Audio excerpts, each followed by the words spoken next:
ele foi muito específico no que ele queria. E ao ser muito bom no específico, habilitou ele a poder ampliar.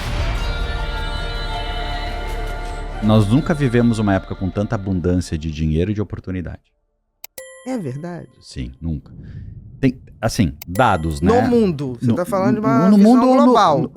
Global, tudo que eu tô falando é global, mas eu vou pegar o Brasil como exemplo. Mas assim, Sim. o exemplo é igual em qualquer lugar do mundo. Obviamente Hoje. tem países pra cima, pra baixo, pro lado, direito, esquerda. Hoje é uma realidade. Porque pensa assim, eu sou da geração da média.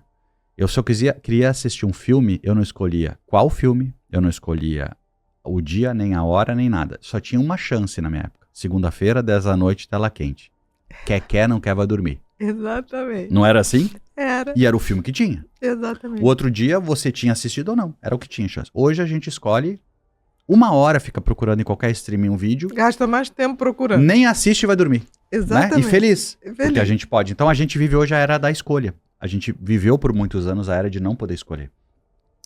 E no passado o protagonismo era só dos de quem tinha dinheiro. Né? Se eu pedir marca de sabão em pó, tem uma marca na cabeça. Parei de barbear, marca na cabeça.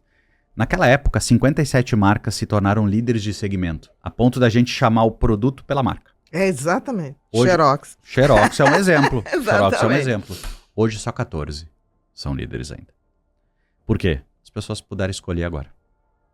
Então, tem muito mais chance de escolher, tem muito mais possibilidade de escolher as pessoas. Automaticamente, tem muito mais chance do pequeno aparecer. Né? Então, a gente pode aparecer. E segundo, nunca teve tanto dinheiro. 2020 existiu uma quantidade de dinheiro impresso no planeta. Pegando o Brasil, por exemplo. De 2020 para 2024, que são os números que eu olhei, o Brasil imprimiu 88% do dinheiro até então já impresso. De todo? Todo o dinheiro. E o dólar foi 56. Então quer dizer o seguinte pra ti. Se tinha, sei lá, não sei. Então, se tinha 10 trilhões. Se tinha 10 girando, passou a ter 20. Uhum. É simples, tem o dobro de dinheiro por aí. Se você olhar na Bolsa de Valores, que é uma coisa mais técnica, mas se o pessoal olhar, as maiores empresas do mundo, você vê de 2020 para cá o quanto elas cresceram. Porque elas que estão captando dinheiro. Mas nós poderíamos captar, só que elas estão no timing certo de captar. Mas esse dinheiro vai voltar, ele vai girar. Então, a gente nunca teve tanta chance de que a nossa mensagem, nosso propósito pudesse dar certo. Segundo, nunca teve tanto dinheiro. Nunca teve tanta informação. Ah, Carlos, mas olha só, a gente nunca teve tanta competição, tecnologia. Sim. Para todo mundo. Para todo mundo.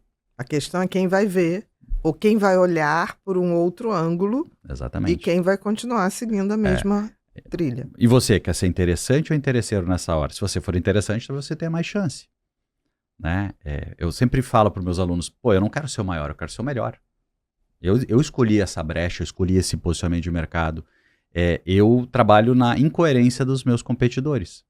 O meu competidor 1, por exemplo, ele quer botar 200 empresários numa sala. Eu digo, não, eu vou botar 40. Pô, mas por que tu não quer ganhar mais dinheiro? Não, eu gostaria de ganhar mais dinheiro, mas eu seria incoerente dizer que eu vou sentar com um empresário e botar 200 numa sala. Ou seja, 200 não aprende, 200 vem uma palestra. Exatamente. Né? Então, que é para um despertar se quer aprender. Eu não tô fazendo juízo de valor do meu competidor, só estou dizendo, eu entendo que o meu modelo é melhor. Uhum. Eu tento ser mais interessante. Então, essas provocações, cada um de nós na sua atividade fim poderia fazer, né? E tem uma coisa também que eu acho que antigamente, ou não sei, talvez eu tenha essa sensação e não seja uma informação correta. As pessoas queriam vender para todo mundo. Sabe? Um produto bom é aquele que vende para todo mundo.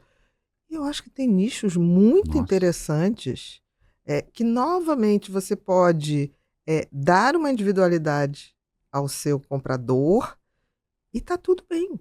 E render muito. Essa estratégia basilar, né? Você escolher para quem vender. Quem não escolhe para quem vender, não vende. Exatamente. Ah, mas olha só, a Apple vende para todo mundo. Não, ela não vende para todo mundo. Nenhuma marca vende para todo mundo. Ela sempre escolhe alguma coisa. Claro que tem marcas que atendem 95% do mercado. Mas assim, elas não nasceram assim. Exatamente. Né? Saber mas em geral porque... é comida, né? Porque 90% espera-se que muita gente coma exato. mal ou bem.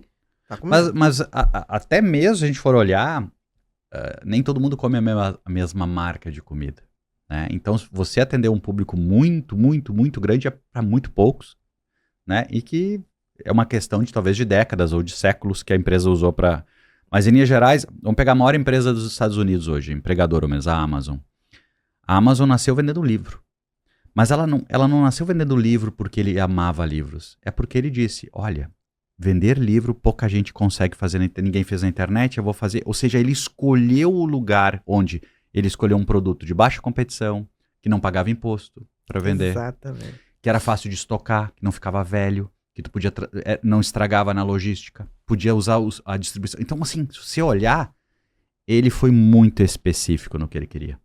E ao ser muito bom no específico, habilitou ele a poder ampliar, né? Ele só vende tudo hoje porque ele foi muito bom numa coisa. Começou aí. E tem uma coisa, né? Quem lê acaba já se diferenciando como um consumidor, Exato, concordo.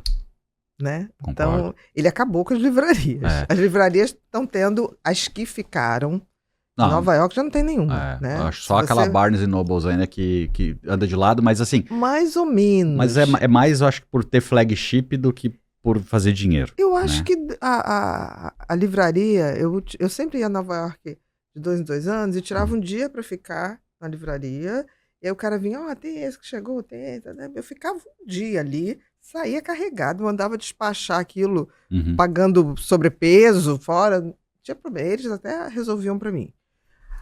Quando a última vez que eu fui, ele falou, olha, doutor, ano que vem não tem mais não, tá? Aí a senhora faz o seguinte, quando a senhora estiver vindo, a senhora separa os livros pela Amazon, manda entregar no hotel. E acabou. Né? Eu ainda falei, jura? Aquela porque sensação de pedir um café, sentar com uma pilha de livros, né? Ou eles vão manter uma estrutura física para reforçar a marca, né? E fazer uma experiência de leitura, sei lá, de debate, não sei. Mas livraria como tinha, não. Não, também acho que não. Não haverá mais. Você pode reinventar. A cultura, você lembra da cultura em São Paulo? Não, todas que a gente teve.